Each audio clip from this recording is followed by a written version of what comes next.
تو وہ دیگ نکل آئی تو فرمایا پھر مٹھیاں سونے کی بھر بھر کے دیتے تھے. اور مجھے ایک صاحب کہنے لگے کوئی ایسا عمل بتائیں کہ میں چاہتا ہوں میری 7 نسلوں میں رزق ختم نہ ہو جو مہنگائی اور حالات اور پریشانیاں میں دیکھ رہا ہوں. کوئی ہے؟ 70 اولیاء نے فرمایا کہ جو بندہ یہ وظیفہ پڑھے گا اللہ کا عرش ہل جاتا ہے. لا علاج بیماریاں ہوں، دکھ ہوں، غم ہوں، قرضے ہوں، مصیبتیں ہوں، ناکامیاں ہوں اور پریشانیاں ہوں اور ایسے حالات کہ جو انسان کہے کہ بس اب تو موت ہی ہے، اس کے علاوہ کوئی راستہ نہیں. کوئی ایسی پریشانی ہو، اللہ کا نظام ہے کہ اس پہ وہ ملتا ہے جو انسان گمان نہیں کر سکتا، سوچ نہیں سکتا. یہ فیصل آباد کے ساتھ مامو کانجن میں ایک درویش ہوتے تھے، صوفی عبداللہ صاحب رحمۃ اللہ علیہ. بڑے اللہ والے تھے، درویش تھے، اللہ سے مانگتے تھے، اللہ دے دیتا تھا. تو مجھے ان کے ایک شاگرد نے بتایا، اردو بازار لاہور میں ہوتے تھے.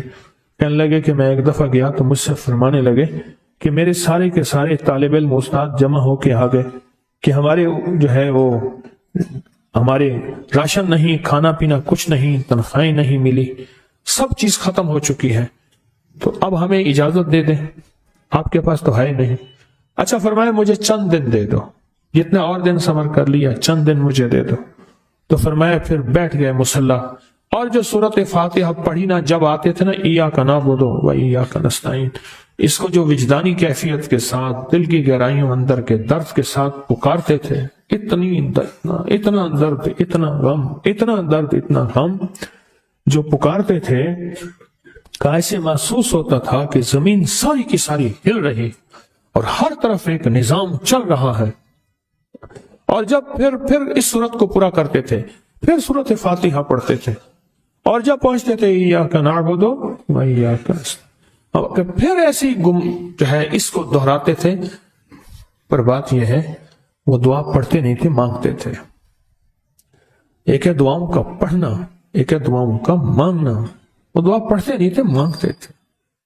اور اللہ مانگنے والے کو دیتا بھی ہے، اللہ مانگنے والے کو عطا بھی کرتا ہے، اور اللہ کی رحمت مانگنے والے کے ساتھ سدا رہتی ہے، ہمیشہ رہتی. وہ دعا پڑھتے نہیں تھے، مانگتے تھے. بس کہا کہ ایسے مانگے، ایسا مانگا کہ اللہ پاک کو ترس آیا. چند ہی دنوں میں فرمایا اللہ نے دکھایا کہ یہ دیگ ہے سونے کی بھری ہوئی ہے اور میں نے آپ کے حوالے کر دی. اور تھوڑا سی ایسی جگہ ہٹائی تو وہ دیگ نکل آئی تو فرمایا پھر مٹھیاں سونے کی بھر بھر کے دیتے تھے اور کہتے تھے اس کو حسب ضرورت خرچ کرنا، خیال کرنا، کہیں فضول خرچی نہ کرنا، اسراف نہ کرنا. اللہ کے خزانے ہیں اور برکت والے ہیں، کہ اللہ ناراض ہو کے چھین نہ لے، کہ اللہ ناراض ہو کے چھین نہ لے. مجھے ایک صاحب کہنے لگے کوئی ایسا عمل بتائیں کہ میں چاہتا ہوں میری 7 نسلوں میں رزق ختم نہ ہو جو مہنگائی اور حالات اور پریشانیاں میں دیکھ رہا ہوں. کوئی ہے عمل؟ میں کہا بالکل ہے. میں نے کہا روزانہ 40 منٹ بیٹھ، 40 منٹ صبح دوپہر شام جو تیری تنہائی کا وقت ہو، کہ یا اللہ دنیا میں ایسی جگہ کوئی کہیں ہوتی، اکیلے بیٹھے رہتے یاد تیری دل نشیں ہوتی، اکیلے بیٹھے رہتے یاد تیری دل نشیں ہوتی. 40 منٹ کوئی ایسا بیٹھ 40 منٹ اس انداز سے مصلی پہ، کہیں بستر میں، کہیں ایسی جگہ جہاں سوئے نہیں، اور بس صرف ایک بار سورۃ فاتحہ پڑھ اور اس کے بعد ایاک نعبد و ایاک نستعین کو دہراؤ. جاگ رہے ہیں، دیکھتے رہیں، مجھے دیکھتے رہیں، میں آپ کو دیکھتا رہوں. آپ اللہ کے اور اس کے حبیب کے مہمان ہیں، آپ کو دیکھنا بھی ثواب ہے، آپ کو دیکھنا بھی ثواب. تو میں نے اس سے عرض کیا کہ بس اس کو وجدان سے پڑھو، ایسے پڑھ کے رونگٹے کھڑے ہو جائیں، آنسو بہنے لگ جائیں، دل کے اندر کا درد اور دل کا اندر کا غم اور اللہ کے سامنے حاضری، استحضار اور یہ کیفیتیں تیری ہوں کہ بس اس کے علاوہ کوئی مجھے یاد نہ رہے. اس در سے پڑھ 40 منٹ. 40 کی عدد کے ساتھ کائنات کے رازوں کا بڑا تعلق ہے. 40 کا جو عدد ہوتا ہے، بس 40 کے عدد کے ساتھ پڑھ اور بہت توجہ سے پڑھ اور بہت دھیان سے پڑھ، بہت توجہ سے. روز پڑھ. مجھ سے کہنے لگا کتنے دن پڑھوں؟ تو میں نے اس سے کہا مجھ سے یہ دن نہ پوچھ، تیرا دل خود بولے گا کہ فیصلے ہو گئے ہیں، بس ختم. دل خود بولے گا. یہ بتائیں کہ پیٹ بھرتے ہوئے کوئی گھنٹی بجتی ہے، یہ دل خود بولتا ہے کہ پیٹ بھر گیا. پیاس میں بھی کوئی کہتا تو نہیں ہے کہ آپ کی پیاس بجھ گئی ہے، وہ دل خود بولتا ہے کہ بس اب پانی کی ضرورت نہیں ہے. نیند سے دل بھر جائے تو بس دل بولے بس اب سو لیا، وہ اٹھیں. اسی طرح دل خود بولے. دل خود بولے. کیا بولے؟ دل خود بولے. اور دل اندر بولے. دل اندر بولے.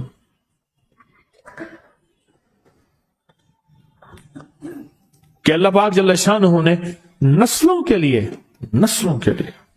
رزق کی عزت دولت برکت کے فیصلے کر دی. بس دل بولے. کتنے دیر کر؟ اب یہ تیری اپنے مانگنے میں ہے. اب یہ تیری اپنے مانگنے میں ہے. مانگنے میں کمی ہے تو دل نہیں بولے گا. اگر مانگے گا تو پتہ نہیں دنوں میں یا ہفتوں میں، جتنے دنوں میں فیصلہ ہو جائے گا. فیصلہ ہو جائے گا. اور میں نے اس سے کہا کہ یہ میرے پردادا کے پردادا کا عمل ہے. ان کا یہ عمل ہے، میرے پردادا کے پردادا کا عمل، جو ہماری خاندانی یادداشتوں میں یہ لکھا ہوا ہے. اور فرمایا اگر یہ کوئی بندہ کر لے، اللہ نسلوں کا رزق اللہ سے منوا لے. اور میں نے اس سے کہا خیال کرنا، رزق کے روحانی ساتھ منوانا، رزق کے روحانی ساتھ منوانا، رزق کے روحانی ساتھ منوانا، ورنہ دولت مال چیزیں مل جائے گی جس کے بارے میں کہا جاتا ہے کہ بعض بندے ایسے ہوتے ہیں اللہ پاک ان سے لقمے نہیں چھینتا، سجدے چھین لیتا ہے. اللہ ان سے لقمے نہیں چھینتا. کیوں؟ رزق جسمانی دوسرے لفظوں میں مل رہا ہے اور رزق روحانی اللہ چھین لیتا ہے. یہ جو آج آپ بیٹھے ہیں تسبیح خانے میں اور میں بیٹھا ہوں، یہ ہم روحانی دسترخوان پہ بیٹھے ہیں. یہ بہت بڑا دسترخوان لگا ہوا ہے. یہ دسترخوان ہے. سنا ہے در یار پہ بڑی دھوم ہے، سنا ہے در یار پہ بڑی دھوم ہے، وہاں عاشقوں کا ہجوم ہے. یہ روحانی دسترخوان ہے. میں بھی خود محتاج ہوں. یہ روحانی دسترخوان ہے. تو میں نے اس سے عرض کیا کہ ایک دسترخوان نہیں مانگنا، دونوں مانگنا.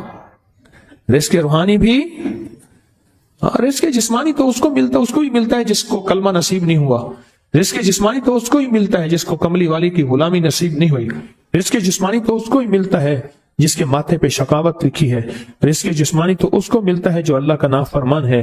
رزق جسمانی تو اس کو ملتا ہے جو اللہ کے وجود کا انکار کرتا ہے. رزق جسمانی تو اس کو ہی ملتا ہے جو آخرت اور قبر کا انکار کرتا ہے. رزق جسمانی تو اس کو ملتا ہے جو جنات اور برزخ کا انکار کرتا ہے. رزق جسمانی تو اس کو ملتا ہے جو خود کملی والے کی نبوت کا انکار کرتا ہے. وہ تو بے بہا لوگ ہیں، ان کو ملتا ہے. پر تجھے بھی صرف رزق جسمانی ملا اور اللہ سے یہ منوا لیا.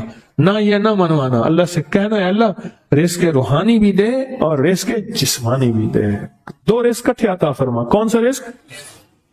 رزق اور رزق جسمانی بھی دے. کہیں ایسا نہ ہو کہ میری نسلوں میں صرف مال دولت اور چیزیں ہوں اور تیرا نام اور تیرے حبیب کا نام نہ ہو، تیرا نام اور تیرے کملی والے کا نام نہ ہو، تیرا نام اور تیرے دوستوں کا نام نہ ہو، تیرا نام اور تیری آل و اصحاب کا نام نہ ہو.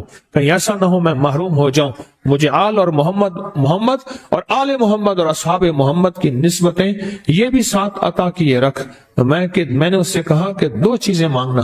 اچھا قدرت کا نظام ہے، کچھ دیوانے بھی ہوتے ہیں، یقین والے ہوتے ہیں. آپ جیسے آپ مخلص بیٹھے ہیں اور پوری دنیا میں ہمارے ساتھ اس وقت مخلص بیٹھے ہیں جو ہماری آج کی محفل میں شریک ہیں، ہوتے ہیں دیوانے. اس نے یقین سے پڑھنا شروع کر دیا. مجھ سے کہنے لگا ایک وقت ایک جگہ ہو بہت بہتر. میں نے اس سے کہا، میں نے کہا پھر بھی اگر ایک وقت ایک جگہ میسر نہ بھی ہو تو اگر عمل کسی وقت چوک جائے، عمل کی جگہ چوک جائے، عمل کا وقت چوک جائے، مجبوری میں نہ ہو تو بہتر ہے، پر توجہ نہ چوکے، دھیان نہ جائے، استحضار نہ جائے، یقین نہ جائے، اور سچا یقین ہو. سچا یقین کہ میرا اللہ خود کہتا ہے یہ مانگنا بھی تو اسی نے دیا ہے نا، اسی نے مانگنا دیا ہے. جب اس کریم نے مانگنا ہی خود دیا ہے تو عطا بھی خود کرے گا. نہیں خوف نارے جہیم کا کہ کرم ہے مجھ پہ کریم کا، وہ خود عطا کرے گا مجھے، اس نے مانگنا دیا دے گا۔ یقین ہو ایسا ایسا ایسا ایسا، اتنا زبردست یقین ہو، اتنا یقین ہو اللہ کے ملنے پہ اور اللہ کے مانگنے پہ، اتنا یقین ہو کہ گمان اور خیال سے بالا تر یقین ہو، بہت زیادہ یقین ہو۔ یاد رکھیے گا میری بات، میری طرف دیکھتے رہیں، یاد رکھیے گا جس کو ملا ہے یقین کی طاقت میں ملا ہے، اور جس سے چھنا ہے بے یقینی نے اس سے سب کچھ چھین لیا، بے یقینی نے اس سے سب کچھ چھین لیا۔ جس کو ملا ہے یقین کی طاقت سے ملا ہے، یقین ہو کہ میں کر رہا ہوں اور اللہ مجھے دے دے گا۔ کہا کہ کیسا یقین ہو؟ کہا جیسے بکری کے تھن دودھ سے بھرے ہوئے اور میں کہوں کہ میرے ہاتھ سے دباؤں گا اور دودھ نکلے گا، اس سے زیادہ یقین۔ اور کہا کس سے زیادہ یقین؟ کہا کہ ایک بڑا نوٹ ہو اور بڑا نوٹ کے اندر جو ہے ایک آنے کی چیز آنی ہے، تو میں کہوں گا اس سے تو اس کی نوٹ کے اندر تو ہزاروں آنے ہیں، اور میں ایک آنے کی چیز، ایک ٹکے کی چیز لوں گا اور میرا کام بن جائے گا۔ اس سے زیادہ یقین ہو، اور اس سے کہیں زیادہ یقین ہو کہ سخت پیاس ہے اور میں پانی کو دیکھوں، اور پانی کو دیکھتے ہی مجھے یقین ہو کہ اس سخت پیاس میں میرا پیاس بجھ جائے گی، پیٹ بھر جائے گا۔ اس سے کہیں زیادہ یقین ہو۔ میں پھر بھی یقین کو نہیں سمجھا سکا، علم بھی محدود ہے، الفاظ بھی میرے پاس محدود ہیں۔ اس سے کہیں زیادہ یقین ہو، اس سے کہیں زیادہ یقین ہو، اور بہت زیادہ یقین ہو، اتنا یقین ہو۔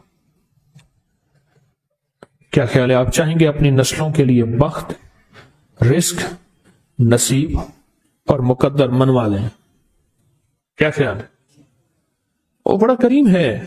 میں نے ابھی نہیں بتایا کہ قرآن کا واقعہ سنایا، حضرت موسیٰ اور خضر علیہ السلام کا قرآن کا واقعہ سنایا کہ ان کی 7 نسلوں کا جو ابا تھا نا، وہ 7 نسلوں پہلے والا ابا، دادے کے دادے کے دادے کا دادا، ٹھیک، وہ نیک تھا، وہ دعائیں مانگتا تھا، وہ اللہ کے ساتھ تعلق میں تھا، اس کا تقویٰ تھا، وہ اس کی نیکی کا اثر، اس کی نیکی کا اثر، اس کی نیکی کا اثر نسلوں میں منتقل ہوا، نسلوں میں منتقل ہوا۔ پڑھ لیں، مانگ لیں، اللہ سے کر دیں کہ اللہ میرے لیے اور میری نسلوں کے لیے رزق روحانی اور رزق جسمانی کے فیصلے کر دیں، رزق روحانی اور رزق جسمانی کے فیصلے کر دیں۔ شاہ عبد الرحیم تھے شاہ ولی اللہ رحمۃ اللہ علیہ کے والد محترم، انہوں نے شاہ ولی اللہ سے کہا بیٹا میں تجھے روحانی مشقیں کرا رہا ہوں، ایک مشق ایک بھی کر لے، اپنے لیے اور اپنی نسلوں کے لیے اللہ سے رزق منوا لے۔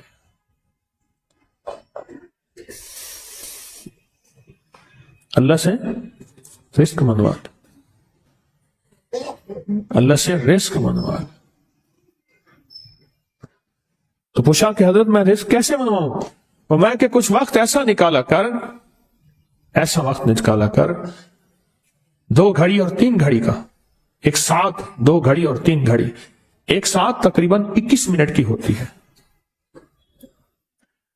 تقریباً 21 منٹ کی، 2 ساعتیں مل جائیں تو 40 منٹ بنتے ہیں، تو ایک ساتھ 2 ساتھ 3 ساتھ کی گھڑی میں کہ بیٹھ کے نا سورت فاتحہ اور اس میں ایاک نعبد و ایاک نستعین کا تکرار اور استحضار کیا کر، اور ایسا کیا کر تیری آنسوں بہیں، تیرا دل روئے، تیری آنکھیں روئیں، تیرے رونگٹے کھڑے ہوں اور رواں رواں، اور اس کے اندر سے تیرا پل پل، تیرا من، تیرا جذبہ، تیری سوچیں بولیں، کیا بولیں؟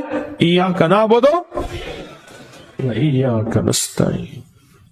تو ایک میلہ تھا اللہ کے نیک بندوں کا، تو اس میں 70 اولیاء جمع ہوئے، 70 اولیاء جمع ہوئے۔ ہر اللہ کے ولی نے کہا کہ آپ کوئی ایسا وظیفہ بتائیں، ایسی تسبیح بتائیں، ایسا ذکر بتائیں جو اللہ کے عرش کو ہلائے اور جو اللہ کی ذات کو متوجہ کر دے، جو اللہ کے تعلق کو نصیب کر دے، کوئی ایسا ذکر، کوئی ایسی تسبیح بتائیں۔ فرمایا سب نے بتایا کہ سورت فاتحہ ہے، اور اب سب سے پوچھا سورت فاتحہ میں کوئی ایسا جز بتائیں جو سورت فاتحہ کا دل ہو۔